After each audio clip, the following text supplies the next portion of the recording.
This Sunday is the Oscars. I think the second only to the Super Bowl in terms of television viewership worldwide. It's a pretty big deal, Hollywood's big night, and joining us now live from Hollywood is Richard Roeper. You can find his stuff at richardroeper.com. Of course, he's the columnist and film critic for the Chicago Sun-Times and has done a lot of good work on television, bringing Hollywood to your living rooms. Hey, Richard, thanks for joining us. Hey, Brian. Hey, Larry. It's like 5:07 in L.A. right now, really so thank you. appreciate that.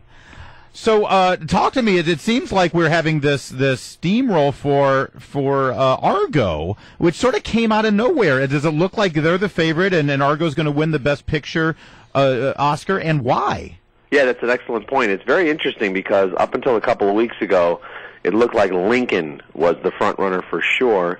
And then Argo just kept winning all the other preliminary awards, and you see it winning, at the SAG Awards. You see it winning various other, the Golden Globes, and you see the swell of popularity for this, and you just feel like it has all the momentum. Sometimes it's like a political race where all of a sudden, despite what all the pollsters are saying in the last couple of weeks, the momentum and the tide change. Yeah, and we know a little bit about that here in Washington, D.C., and political momentum. Oftentimes, though, one thing that happens in L.A. is the advertising push by people like the Weinstein and the Miramax group there. They spend so much money lobbying. Is there a big push for some film right now that's coming from those groups? Yeah, I mean, there's a huge push from Harvey Weinstein, you mentioned, in particular for Silver Linings Playbook, which is right now the big underdog for Best Picture, that people are kind of becoming like the popular outside favorite. And, of course, it's nominated in all four of the acting categories. And Harvey's been working the phones behind the scenes. The ads are all over the place here in L.A. So if you're looking on your Oscar pool for Oscar upsets, Silver Linings Playbook could sneak in for Best Picture, kind of while Lincoln and Argo are duking it out. And Jennifer Lawrence looks like she's going to get Best Actress, and she's just in her early 20s. Wow. I saw Argo, and then I also saw Lincoln, and I liked Lincoln, but I love history. Argo's just a good sort of rollicking tale, and it's very exciting. Is that the difference here? I think that's exactly it. And I think, with the voting for Best Picture, everybody in the Academy is voting, and I think when they see the two pictures, Lincoln's, Steven Spielberg knows what he's doing. Daniel Day-Lewis will definitely win the Oscar for Best Actor, but Lincoln does feel a little bit like a history assignment at times. When we have the third or fourth time where Lincoln tells an anecdote or there's more backroom dealing, whereas Argo plays like a couple of different movies. It plays like this great international thriller, but then there's like this Hollywood comedy, a movie within a movie, and then you have the Ben Affleck character and kind of his family story and his own story of personal redemption. So it's like a perfect Hollywood story. Yeah, but then you got Zero Dark 30, which is also an incredibly, fascinating tale, a rollicking story that just moves along at this breakneck speed. And I found it to be an immensely entertaining film, but also very interesting. But it's not being viewed as a film. It's being viewed through the prism of political correctness to some degree, is it not? That's a great point. It's my pick for the Best Picture of the year. I think it should win the Best Picture, but it won't.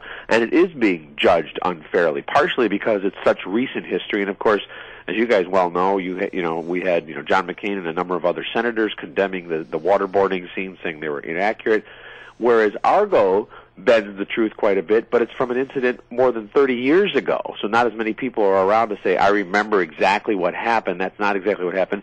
And there's a little bit of controversy about Argo's accuracy, but not nearly as much as Zero Dark 30. Yeah.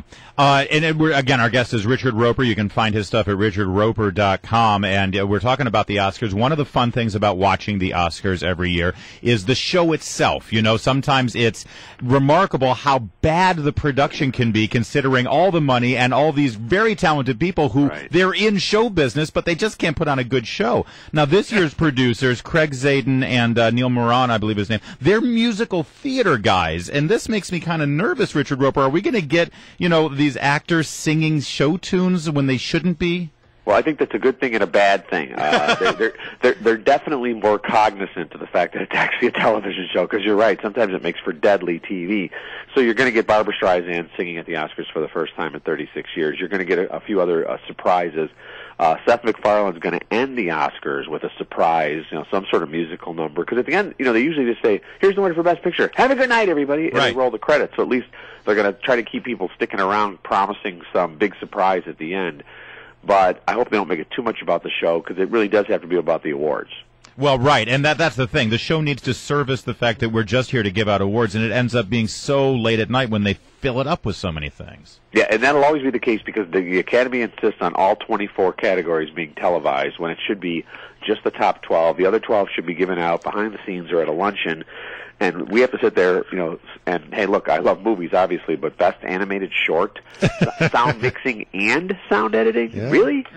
Well, why is it, though, that movies like Skyfall, now, a great Bond movie. I know Larry didn't like the movie all that much. I thought it was a very good movie. I thought it was very entertaining, and so did the American people. It made more money than you can shake a stick at, sure. And yet it gets completely dissed by the Academy. Yeah, and so did the world. I mean, this movie has made more than $1 billion worldwide. So you think Hollywood would embrace movies like that? You'd figure, yeah. Why don't they? Or like the Avengers, for that matter. There's still this elitism among some of the Academy voters where they say, okay, we're going to expand the Best Picture field to 8 or 9 or even 10. This year there's 9 candidates, but they still won't recognize action movies, and they still won't recognize comedies for Best Picture. They feel like they have to be very serious.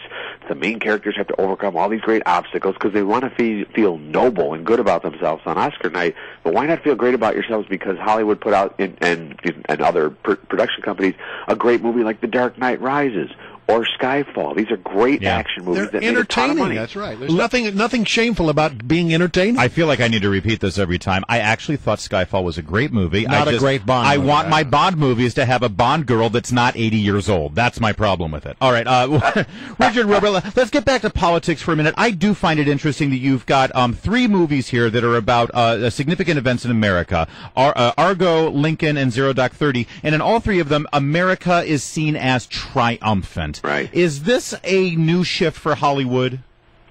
Well, it's interesting because you always hear, Hollywood is not, like mainstream America and it's so liberal. But, Hollywood, more than red, white, and blue, is all about the green. And there really haven't been that many hugely successful movies that would be considered anti-American. I mean, you even look at movies like The Deer Hunter and Coming Home, which had a lot of harsh things to say, but still, the main characters were by and large sympathetic. And certainly the 3 movies you mentioned here, they are all about, over 3 different centuries, the triumph of the American people and American ingenuity and overcoming adversity.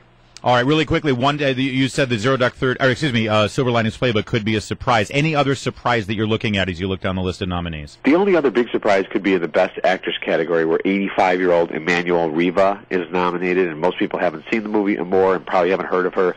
But again, the Academy likes those feel-good stories, and to have a woman who was born the year the first Best Picture movie was made, Wings, in 1927, get up there and win an Academy Award would be pretty cool. So she could be the upset winner for Best Actress. All right, and your pick for animated short? Animated short, still too close to call. All right, Richard, thank you so much. Thank you, Richard Roeper. Enjoy the show Sunday night. You know what I refer to in my house as Best Animated Short? What? Bathroom